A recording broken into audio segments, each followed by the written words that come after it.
তেজপুৰত অনুষ্ঠিত Brahmaputra volleyball league সিজন 5 সুপাৰ লীগত চূড়ান্ত বিজয়ী খিতাপ অৰ্জন কৰা টিংখাঙৰ লেঙেৰীৰ আলোক ভলীবল দলক টিংখাঙত উষ্ম আদৰণি জনোৱা হয়।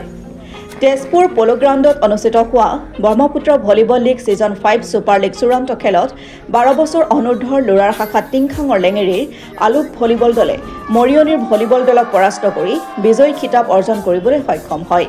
প্ৰতিযোগিতাত অংশগ্ৰহণ কৰি টিংখাঙত উপস্থিত হোৱাৰ লগে লগে টিংখাঙৰ নিগম পাছালিত ফটকা ফুটাই দলটোক উষ্ম আদৰণি জনায় স্থানীয় ৰাইজ আৰু বিভিন্ন দল সংগঠনে। আলোক ভলীবল প্ৰশিক্ষণ কেন্দ্ৰৰ সভাপতি নবীন চাংমাই দলটোৰ সকলো সদস্যক গামোচা আৰু এটাকৈ গছপুলিয়ে সম্বৰ্ধনা জনায়।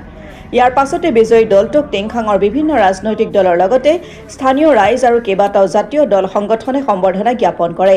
প্ৰশিক্ষক সত্ৰজিৎ চুটিয়াৰ তত্বাৱধানত যোৱা দলটোৰ এই সফলতাত এতিয়া উৎফুল্লিত টিংখাংবাসী।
সৰ্ববৃহৎ ব্ৰহ্মপুত্ৰ ভলীবল লীগৰ 5 ছিজনত আমাৰ আলোক ভলীবল কোচিং চেণ্টাৰ 12 অনুৰ্ধৰ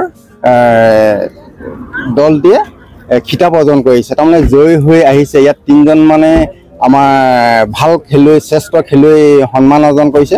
আৰু এই আমাৰ আলোক ভলীবল কোচিং চেণ্টাৰটো টিংখাং সমষ্টিৰ লেঙেৰী মৌজাৰ নখাত পঞ্চায়তত প্ৰশিক্ষণ দি আছে। আৰু আমাৰ এই মুখ্য প্ৰশিক্ষক হৈছে আমাৰ সত্ৰজিৎ চুটিয়া আৰু এই হাইটো আলোক ভলীবল কোচিং চেণ্টাৰৰ সম্পাদক তেওঁ।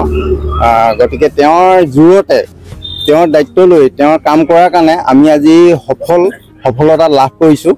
আমি এই সফলতাত খুব আনন্দিত আৰু গৌৰৱ অনুভৱ কৰিছোঁ। আৰু এই মুহূৰ্তটো সকলোৱে গম পায়, ইয়াত থকা এই আমাৰ দাঁতিকাষৰীয়া গাঁও আৰু দল সংগঠন সকলোৱে আহি এই আনন্দ মুহূৰ্তটোত আমাক লগ দিছে, অভিনন্দন জনাইছে, শুভেচ্ছা জনাইছে। আমি তাৰ বাবেও সকলোলৈ আলোক ভলীবল কোচিং চেণ্টাৰৰ পৰা আন্তৰিক ধন্যবাদ কৃতজ্ঞতা জ্ঞাপন কৰিছোঁ। আমি আশা ৰাখিছোঁ আহি থকা দিনত এই আলোক ভলীবল কোচিং চেণ্টাৰে অসমৰ পৰা ভাৰতত প্ৰতিনিধিত্ব কৰি গৌৰৱ অৰ্জন কৰিব বুলি আমি আশা কৰিছোঁ আৰু সকলোৰ পৰা ইয়াৰ আশীৰ্বাদ বিচাৰি মই মোৰ